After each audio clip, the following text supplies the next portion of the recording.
Hello students. आज की class में अपना इंडियन इको का चैप्टर नंबर अपना चल रहा था कौन सा, fifth, India's foreign trade. India foreign trade में हम देख चुके थे India foreign trade on the eve of independence. ठीक है, इंडिपेंडेंस से प्री इंडिपेंडेंस से पहले हम देख चुके थे कि कितना फॉरेन ट्रेड हुआ करता था। आज की क्लास में देखेंगे India's foreign trade after independence. Independence के बाद कितनी क्या पोजीशन थी फॉरेन ट्रेड की, हम कितना एक्सपोर्ट कर रहे थे, कितना इंपोर्ट कर रहे थे, ये देखेंगे। Under planned programs of development, India's foreign trade recorded a noticeable change. Noticeable change आया किसमें, foreign trade में, due to planning commission. Following description offers a brief account of changes with respect to volumes, composition and direction of trade. ठीक है, तो इन चीज़ों में किस किस हिसाब से चेंज आया वो देखेंगे। Volumes of foreign trade. Table 1 shows volumes of India's foreign trade during different plan periods starting with 1951। 1951 से लेके चले तो प्लानिंग कमीशन आया था। ठीक है, तो उस ईयर टू ईयर दिखा रखा है कि 5 ईयर्स के गैप में कितना इंक्रीज हुआ। ठीक है, तो अब फर्स्ट 5 ईयर प्लान से 12 5 ईयर प्लान, इसके बाद नीति आयोग लग गया था, उसके बाद नीति कमीशन आ गया था, तो इसके बाद प्लानिंग कमीशन बंद हो गया था। तो अब देखो टोटल इंपोर्ट हम कराते थे 3651 करोड़, और एक्सपोर्ट कितना करते थे हम स्टार्टिंग में इंडिपेंडेंस के टाइम पे 3109। टोटल कितना था, टोटल हम इंपोर्ट एक्सपोर्ट करते थे 6760। ठीक है, ये फिगर जो है करोड़ में। अब 12th प्लान तक आते आते अपना इंक्रीज कितना हो गया, 2,21,91,132 करोड़। इतने का हम इंपोर्ट एक्सपोर्ट दोनों मिला के करने लगे। टेबल 1 हमें पूरा डाटा याद नहीं करना, हमें बेसिकली इंपोर्ट एक्सपोर्ट पता होना चाहिए, फर्स्ट ईयर, लास्ट ईयर और टोटल पता होना चाहिए। ठीक है, ये चीज़ याद करनी है आपको। shows that volume of India's foreign trade has increased considerably under 5 year plans.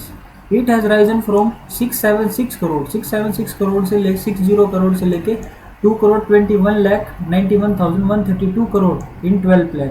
Rise कितना हुआ टोटल मिला के, कितना मल्टीप्लायर 3280 टाइम्स हो गया ओपनिंग का। ठीक है, क्लोजिंग में आते आते during this period while imports increase by 3612 times. ठीक है, इंपोर्ट तो इतने इंक्रीज हो गए, इतने टाइम्स हो गए, और एक्सपोर्ट इतने टाइम्स हो गए। ठीक है, it seems to be an impressive story. However, there are elements of distress in the story. Following observation need to be noted in this regard. First, percentage rise in export and imports has been high owing to base effect. Base effect की वजह से rise किस में, जो percentage rise किस में, in export में और इंपोर्ट में, किस वजह से हुआ, बेस इफेक्ट की वजह से। बेस इफेक्ट क्या होता है कि जब अपनी स्टार्टिंग स्टेज में वैल्यूज बहुत कम होती हैं, उसको बोलते हैं base effect. It means initially the volumes of exports and imports was very low. ठीक है, accordingly even small increase in the total volume shows a significant rise in the terms of percentage rise. ठीक है, तो percentage rise में वो ज़्यादा show करता है। नेक्स्ट आता है while over time India's exports and imports have tended to rise, India share in the global trade has tended to decline. ठीक है, धीरे धीरे डिक्रीज होना शुरू हो गया। It decline from 1.8% in 1950 to 51 to 0.5%। इतना डिक्रीज आ गया अपने में। It is only after the initiation of economic reform that India share in world trade has tended to improve. ठीक है, वो इकोनॉमिक रिफॉर्म जब आया उसके बाद से इम्प्रूव हुआ किसमें, वर्ल्ड ट्रेड में। इन 2017-18 India share of export trade was 2.1%। ठीक है, इन इंपोर्ट वो ट्रेड 2.6%। 2.6 तो अपने इंपोर्ट हुआ और 2.1 अपना क्या हो गया, एक्सपोर्ट हो गया इकोनॉमिक रिफॉर्म की वजह से। Again it was only after the initiation of economic reform that changes in the volume of trade has become significant. ठीक है, इकोनॉमिक रिफॉर्म आने की वजह से अपना इंपोर्ट एक्सपोर्ट बढ़े हैं, ये चीज़ पता लग गई। ठीक, नेक्स्ट आता है composition of foreign trade. Compositions पढ़ेंगे। Composition of foreign trade refers to the items of export and import. कौन कौन सी आइटम्स में हम ज़्यादा एक्सपोर्ट कर रहे थे, कौन सी आइटम में कम एक्सपोर्ट या इंपोर्ट कर रहे थे, वो देखेंगे। After independence there has been a substantial change in the composition of India's foreign trade. Following observation highlight the principal change with regard to export and import items of India foreign trade. किस किस चीज item में export में increase हुआ है, import में increase हुआ, decrease हुआ, ये देखेंगे। Decline in percentage share of agricultural export. Agricultural export को हमने डिक्लाइन हो गया। शुरुआत में हम एग्रीकल्चर प्रोडक्ट को ज़्यादा एक्सपोर्ट किया करते थे, बट धीरे धीरे वो चीज़ें कम हो गई।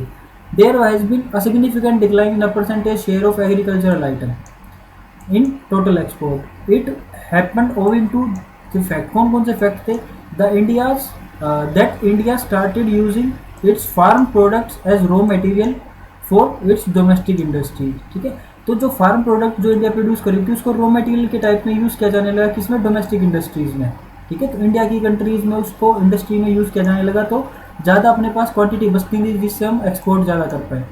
That a substantial rise in India's population has raised the domestic consumption of farm products. India की पॉपुलेशन एकदम हाई स्पीड से बढ़ी, जिस हिसाब से क्या हुआ कि अपने यहाँ पे ही लोगों का पेट भरना मुश्किल हो गया। मतलब कि जो कंजम्पशन जो हम प्रोड्यूस करते थे फार्म प्रोडक्ट, उससे यहाँ पे लोगों का एक गुजारा होता था और जो बचता था उसको हम यहाँ पे इंडस्ट्रियल प्रोडक्ट में यूज़ कर लेते थे, जिस वजह से डिक्लाइन हो गया जो हम एक्सपोर्ट करते थे उसमें।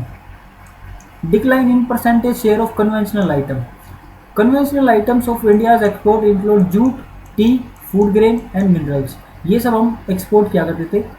These items constituted the bulk of India's export at the time of independence। Independence के टाइम पे हम इनको बल्क में एक्सपोर्ट किया करते थे। But the plan development programs in place domestic demand for the conventional items has tended to rise. धीरे धीरे क्या हुआ, इंडिया के लोगों में डिमांड बढ़ने लगी, किन किन चीज़ की, जूट की, टी की, फूड ग्रेन्स की और मिनरल्स की। Accordingly their share in total export has tended to fall, जिसकी वजह से शेयर उनका गिर गया। नेक्स्ट आता है increase in the percentage share of manufactured items. अब हम जो रॉ मटेरियल टाइप के आइटम्स को कम एक्सपोर्ट करने लगे, कन्वेंशनल आइटम को कम एक्सपोर्ट करने लगे। हमने एक्सपोर्ट किस चीज़ का बढ़ा दिया, मैन्युफैक्चर्ड गुड्स का, जो हम प्रोड्यूस करते थे। ठीक है, percentage share of manufactured goods in total export has tended to rise, इस चीज़ में राइज हो गया। Presently gems and precious metals, machinery and vehicles are the notable export of India. ये जो मेन है उसमें क्या क्या, जेम्स एंड प्रीशियस मेटल्स। ठीक है, देखो ज्वेलरी वगैरह हम एक्सपोर्ट करते हैं। ठीक है, मशीनरी और व्हीकल्स को एक्सपोर्ट करते हैं, इसकी वजह से अपने एक्सपोर्ट में एकदम से राइज आया। This points to the fact that planned development programs launched after independence have started yielding result. ठीक है, उसकी वजह से रिजल्ट आने शुरू हो गए। These changes in the composition of India's foreign trade suggest that India is no longer a static or backward economy। ना तो इंडिया स्टैटिक रही, जो जिसमें ग्रोथ स्टैग्नेंट इकोनॉमी आपको पता है क्या होती है, जिसमें ग्रोथ ना के बराबर हो, ना बैकवर्ड रही। That the Indian economy is no longer merely an agrarian economy. ठीक है, ना तो टोटली एग्रीकल्चर डिपेंडेंट रही, वो मैन्युफैक्चरिंग में करने लगी। It is showing significant signs of structural transformation from the predominance of primary sector to the secondary and tertiary sector। ठीक है, तो शुरुआत में प्राइमरी सेक्टर पे डिपेंड थे, फिर हम सेकेंडरी और टर्शियरी सेक्टर पे भी डिपेंड रहने लगे एक्सपोर्ट इंपोर्ट करने के लिए। क्लियर है, चलो आज की क्लास में इतना ही रखते हैं।